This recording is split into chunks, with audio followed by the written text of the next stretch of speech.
So you've landed the coveted job of working for me. What are your responsibilities? I'm going to show you the tried and true methods that I have been teaching for 20 years at my stores.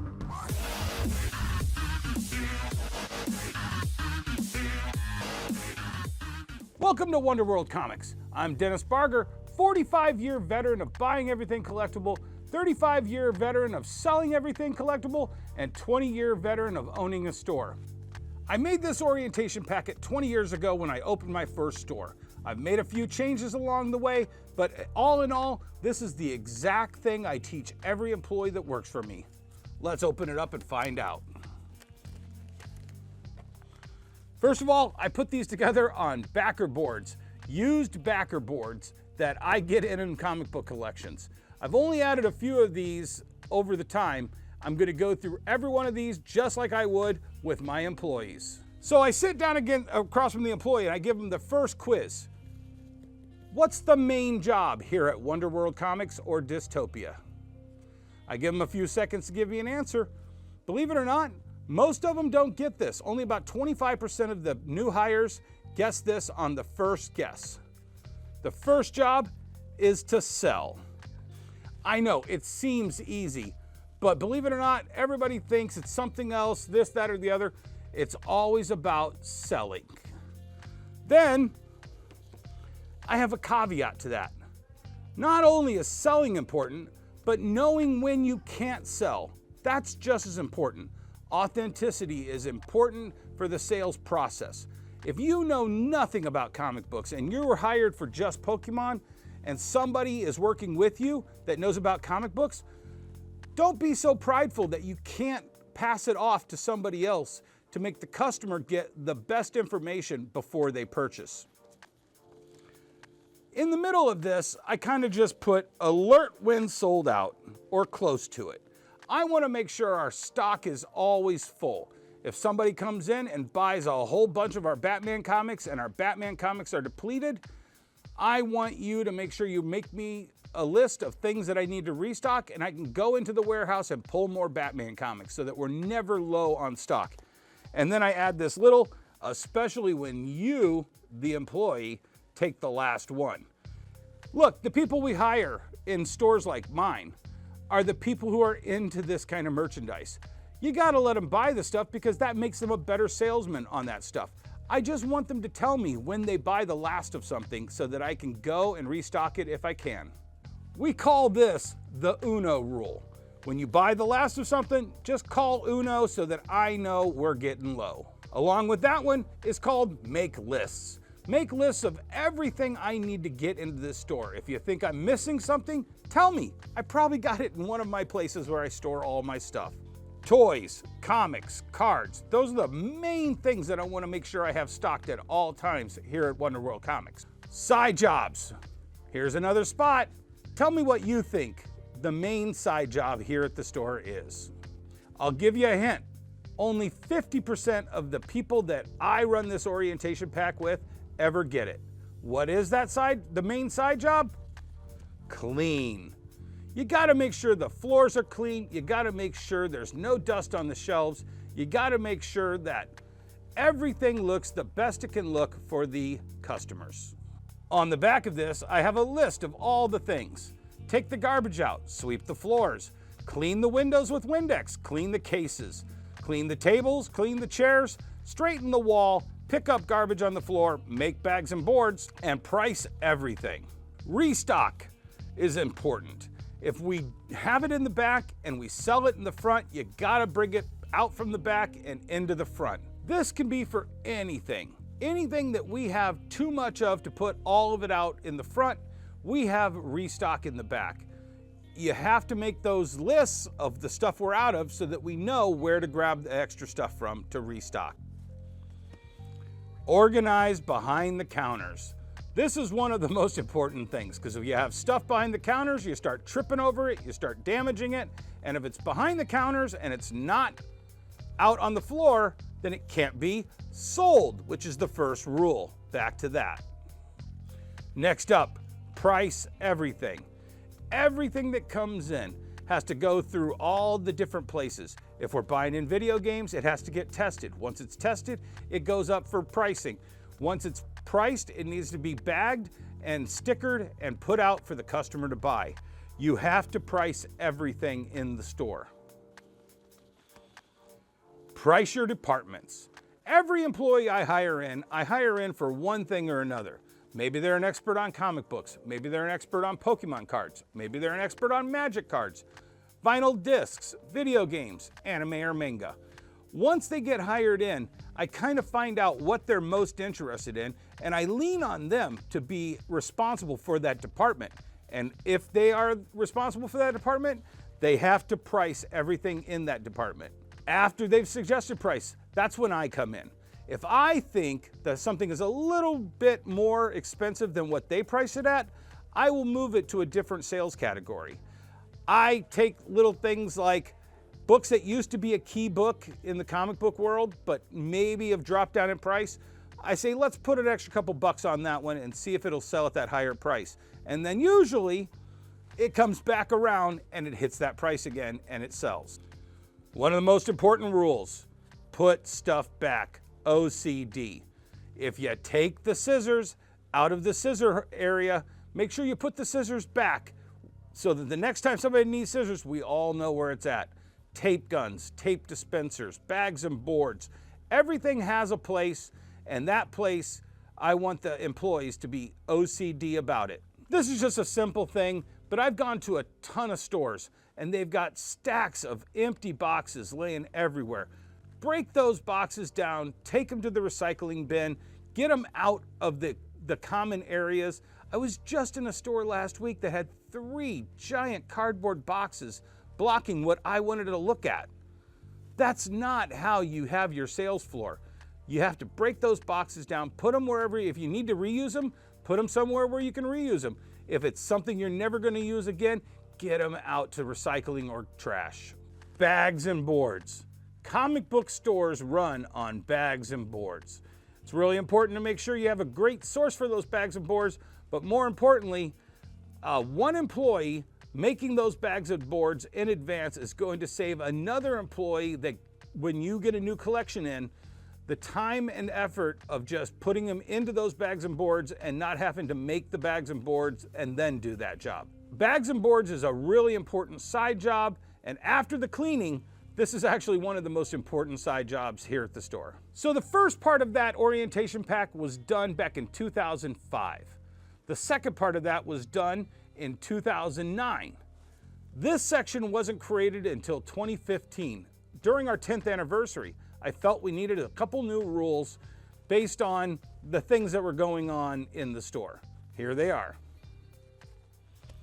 No more cell phones. It's one of the problems with hiring a lot of employees. They love to look at those cell phones. And if they're looking at the cell phone, they're not looking at the people walking in the door, the customers wandering around the store with questions, and more importantly, the people who might want to steal from you will take this as an opportunity that you're not paying, that the employee is not paying attention, and will take that opportunity to pocket a few things. New rule number 2, all work gets finished. There's a great quote from Ron Swanson of Parks and Rec fame. He's got my favorite quote of all time. Never half-ass 2 jobs when you can whole-ass 1 job.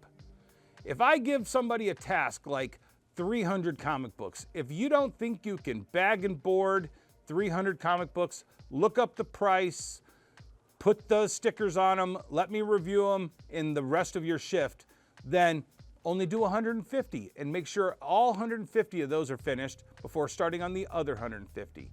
Pace yourself. If I give you 100 DVDs to do the same thing with, I need to make sure you know you can finish 100 DVDs in that shift. Finish the job.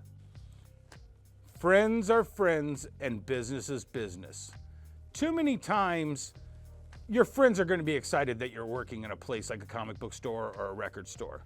They're going to come in. They're going to talk to you about their fun, favorite, geeky stuff. But if they're standing at the front register and they're talking to that and customers are walking around, customers aren't going to interrupt your conversation with your friend. they're going to wander around and just say, oh, you know what, my question's not as important as that friend's question is to the employee. But this is an important part too. Business is business. If your friend comes in, tell them about something you know that they're interested in. Take them over and show them. I have no problem doing business with your friends. Rule number 4, ring up everything. If somebody comes up with 2 $5 items, just ring up $5, $5. I don't want to see $10. I don't want to see somebody buying 20 of something and you ringing up $20 when it's 20 individual $1 items. These are important to know where your SKUs are selling, how many of your dollar SKUs are selling, how many of your $5 SKUs are selling. You want to know that information, and ringing up everything is the way you get it done. Rule number 4.5. Every time I get to this card, I have to do this. Okay, never trust the customer. A lot of the customers are great. A lot of the customers are your best people. But there are people who like to skirt the system. You got a price tag of $20 on something, and they see a bunch of other $10 price tags in that area. They might make one of those $20 price tags fall off and come up to the register and go, this didn't have a price tag on it. Well, if you're the employee who's paying attention, you'll be like, wow, that's weird. I saw a price tag on that 2 days ago for $20, but let me check with the boss. Always check to make sure that your recollection of what that price is and the boss's recollection of what that price is, look it up on your phone just to double check. But too many times customers make tags fall off. They're not doing that to help you. They're doing that to help themselves. I know it's the second part of the earliest part of this orientation pack, but I have to reiterate it in the new rules from 10 years ago. Store must be clean. It's got to be clean. You've got to get that into your head as an employee of this store. If the carpets need to be vacuumed, you got to bust out that vacuum and do it.